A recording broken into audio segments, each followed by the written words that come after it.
అందరికీ శుభ మధ్యాహ్నం. ఈరోజు ఆంధ్ర విశ్వవిద్యాలయం 100 సంవత్సరాలు పూర్తయిన సందర్భంగా చోడవరం కృష్ణదేవి కాలేజ్లో ఈ డిబేట్ కార్యక్రమం జరుగుతుంది. కావున నేను ఈ డైరెక్ట్స్ మీద నిల్చున్నాను. నాకు ఇటువంటి అవకాశం ఇచ్చిన మా కాలేజ్ చైర్మన్ రమణాజీ గారికి, అలానే ఎస్ఎన్ నాయుడు మా ప్రిన్సిపల్ గారికి హృదయపూర్వక నమస్కారాలు తెలియజేసుకుంటూ, అలానే వేదికను అలంకరించిన ఉపాధ్యాయులకు, నా విద్యార్థులకు కూడా శుభమధ్యాహ్నం.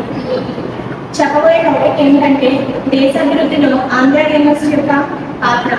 ఆంధ్ర యూనివర్సిటీ అనేది విశ్వవిద్యాలయమే కాకుండా విద్యార్థులకు జీవితానికి వెలుగునిచ్చే యొక్క దేవాలయం లాంటిది. అటువంటి విశ్వవిద్యాలయం 1926లో స్థాపించారు. అది ఈ 2026కి 9 సంవత్సరాలు పూర్తయింది. అలానే అక్కడ చదువుకున్న విద్యార్థులు స్థిరపడ్డారు. అలానే చాలా మంది విద్యార్థులు అధిక విద్యను నేర్చుకొని ఆ విశ్వవిద్యాలయంలో విద్యను చక్కగా విని ఐఏఎస్, ఐపీఎస్ విద్యా రంగాల్లో, అలానే ఇంజనీరింగ్, సాఫ్ట్వేర్స్ వంటి రంగాల్లో రాణించారు.